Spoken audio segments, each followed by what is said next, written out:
नमस्कार दोस्तों, आप सबका पुनः स्वागत है श्रद्धा एस्ट्रो ज्योतिष में। इससे पहले हम लोगों ने मेष लग्न में सूर्य के वृश्चिक राशियों तक अलग अलग प्रभाव जाने थे, किस प्रकार से सूर्य वहाँ होने पर क्या प्रभाव पड़ता है। और अब हम लोग मेष लग्न में ही नवम भाव या कहीं नौवीं राशि में अगर सूर्य आ जाते हैं तो क्या प्रभाव होगा। मेरा नाम है इंजीनियर सनत कुमार वाजपेयी। मैंने 15 साल बिताए हैं साइंस एंड एस्ट्रोलॉजी की स्टडी में, और मेरे प्रथम गुरु मेरे घर पे ही मेरे पिताजी हैं जो एक प्रोफेशनल एस्ट्रोलॉजर हैं। और मुझे भारत के बड़े बड़े धार्मिक शहरों में घूमने का मौका मिला, जहाँ मुझे बड़े ज्ञानी ज्योतिषियों के साथ डिस्कस करने का मौका मिला। और मैंने अलग अलग ज्योतिष के विषयों का गहन अध्ययन किया है, उसके बाद ही आपके सामने मैं बोलने में सक्षम हो पाया हूँ। वैसे मेरा मेन विषय है, मैं मेडिकल इलेक्ट्रॉनिक्स में लेक्चर लेता हूँ। अगर आप लोग वो लेक्चर भी देखना चाहते हैं तो आपको इस चैनल में ही हमारा लिंक मिल जाएगा, GS बाय सनत वाजपेयी, तो वो भी आप देख सकते हैं। तो शुरुआत करते हैं।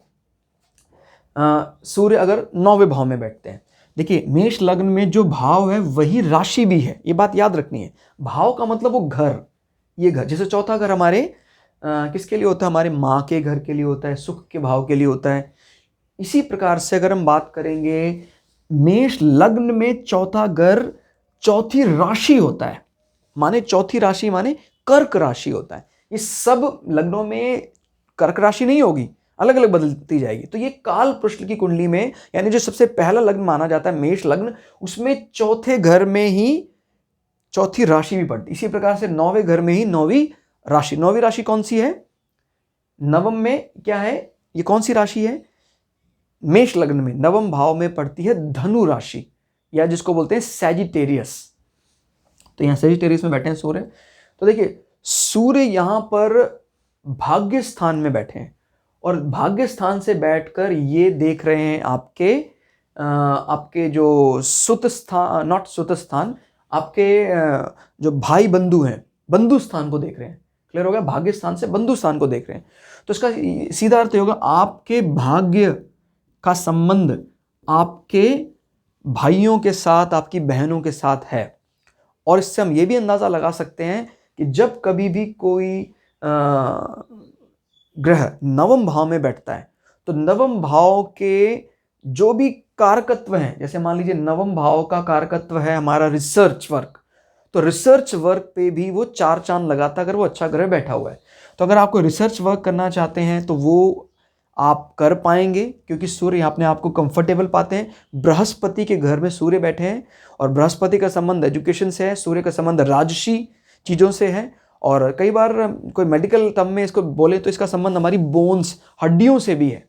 तो कई बार वो कुछ हायर स्टडीज़ के लिए, बोन स्टडीज़ के लिए विदेश यात्रा भी करते हैं, और इसका संबंध देख रहे हैं आप, इससे भी बन रहा है। तो इसका संबंध, इसका मतलब ये भी हो सकता है कि आपके पिता, जो पिता का कारक है सूर्य, यहाँ बैठे हुए हैं और ये देख रहे हैं आपके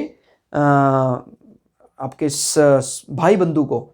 और ये क्योंकि यात्रा के कारक भी हैं, तो आपकी यात्रा में आपके पिता का बहुत बड़ा रोल हो सकता है। और साथ साथ क्योंकि सूर्य आपके भाई बंधुओं के घर को भी देख रहे हैं, इसका मतलब ये होगा कि हमेशा पिता ना सिर्फ आपके साथ, आपके परिवार के सभी भाई बहनों के साथ बहुत अच्छे संबंध बनाकर चलेंगे। कई बार क्या होता है, हम अपने आप को अकेला पाते हैं, या हो सकता है पिता सिर्फ हमारे साथ रहते हैं, भाई बंधुओं के साथ नहीं रहते हैं।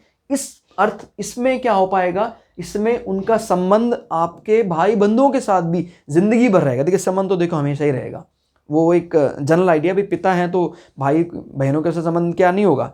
बट इसका मतलब होता है कि स्टिल वो उनके घर जाकर निवास करते हैं, उनके घर जाकर उनको रहना पसंद है। कई बार कलयुग की अब अगर हम बात करते हैं तो कलयुग में कई नई नई चीज़ें सामने देखने में आ रही है। जैसे पुत्र अपने माता पिता के साथ दूरी बना लेते हैं, एक भाई रिस्पॉन्सिबिलिटी ले लेता है, दूसरा भाई अपने पिता को अवॉइड करता है।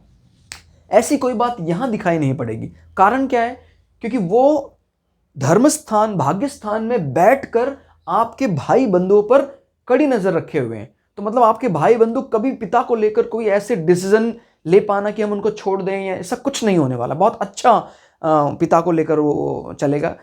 सूर्य जब कभी भी बात आएंगे, देखो पिता का और आत्मा का जिक्र तो आएगा ही आएगा। इनफैक्ट हमारे धरती में आने का कारण हमारा जो आत्मा स्वरूप है वो तो पिता ही है। मैं धरती में आपके सामने बोल पा रहा हूँ, एक प्रकार से मैं किसकी प्रतिलिपि हूँ, किसकी कॉपी हूँ, मैं पिता की कॉपी हूँ।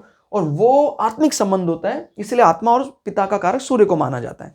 और इसमें एक चीज और ध्यान रखनी है, ये मूल त्रिकोण भाव भी है, तो यहां पर कोई ग्रह बैठ के बहुत ज्यादा बली हो जाते हैं। क्लियर हो गया? लक्ष्मी को बढ़ाने वाले, वो अलग बात है। अगर इसका मालिक स्वयं बृहस्पति यहां बैठ जाए, ओहो, फिर तो कहने ही क्या। त्रिकोण के एक ग्रह अपने घर में यहां स्वयं बैठे हुए हैं और सूर्य भी यहां 4 चांद लगा रहे हैं, तो लक्ष्मी को बढ़ाएगा। मान लीजिए बृहस्पति नहीं भी बैठे हैं, तभी भी ये लोकेशन जो है भाई, एक तो होता है पर्टिकुलर ग्रह, एक पर्टिकुलर लोकेशन, तो ये लोकेशन बहुत अच्छी मानी जाती है। भाग्य, क्लियर, धर्म, तो किसी भी काम में आपको पिता की पूरी गाइडेंस मिलने वाली है। आपके पिता गुरु की तरह आपकी मदद हर स्टेप में करेंगे। क्लियर? हाँ, वो अलग बात है कि अगेन यहां पर उसके कोई एनिमी बैठ जाते हैं, शुक्र के समान कोई शत्रु हैं, जैसे सूर्य के शुक्र भी शत्रु हैं, राहु भी शत्रु हैं, और शनि के साथ भी संबंध कोई बहुत ज्यादा अच्छे नहीं है। माने सूर्य तो शनि को अच्छा मानते हैं, बट शनि सूर्य को अच्छा नहीं मानते। तो इस प्रकार के कोई ग्रह यहां बैठ जाते हैं, तो फिर पिता को दिक्कत आना शुरू हो जाता है। क्लियर हो गया? तो लेकिन जीत हमेशा सूर्य की ही होगी इस घर में, क्योंकि सूर्य यहां धर्म स्थान में कठोर राजा की तरह निर्णय लेने में सक्षम होंगे। ठीक हो गया? मान लीजिए शुक्र यहां बैठते हैं, तो अंदाजा लगा, जैसे शुक्र अगर मान लीजिए यहां बैठे हैं तो शुक्र की ज्यादा चलेगी, यहां बैठे हैं शुक्र की ज्यादा चलेगी, सूर्य को दबा दिया जाएगा। लेकिन फिर भी झगड़ा तो झगड़ा ही होता है, तो इसलिए झगड़े को जितना अवॉइड कर पाए उतना अच्छा। माने इस प्रकार की मिलावट ना हो तो अच्छा है। लेकिन फिर मैं आपको दोबारा बताना चाहूंगा, इस प्रकार की कोई भी मिलावट सूर्य की राहु के साथ, चंद्रमा की राहु के साथ, कोई भी इस प्रकार की जो कंजंक्शन बनती है, दोनों आपस में इकट्ठे हो जाते हैं किसी भी घर में, वो इम्पैक्ट को लागू कर पाए, उस प्रभाव को लागू करने में सक्षम होंगे या नहीं होंगे, ये तय होगा दूसरे शुभ ग्रहों की या अशुभ ग्रहों की दृष्टि के बाद ही। माने एक नेगेटिव रोल तो हो गया है, वहां पैदा हो गया है। लेकिन मान लीजिए यहां बृहस्पति बैठकर या नजर मार रहे हैं, शांत हो जाएगा, रिजल्ट नहीं मिलेगा उस नेगेटिव। लड़ाई होगी, तनातनी होगी, तू मैंने होगी, लेकिन कोई उसका कुछ एक्शन प्लान, भाई ये तना हो गया, संबंध विच्छेद हो गया, ऐसा नहीं होगा। क्लियर हो गया? तो इस प्रकार से देखेंगे तो और बढ़िया सटीकता से अंदाजा हम लगा पाएंगे। तो दोस्तों, हमने डिस्कस किया मेष लग्न के 9वें भाव में सूर्य के प्रभाव के बारे में, और अगली वीडियो में हम लोग मेष लग्न में ही अगर 10वें भाव में सूर्य बैठ जाए तो उसका क्या फल होगा डिस्कस करेंगे। तब तक के लिए जय हिंद, जय भारत, जय भृगु पराशरा, जय श्री शुक्राचार्य। धन्यवाद।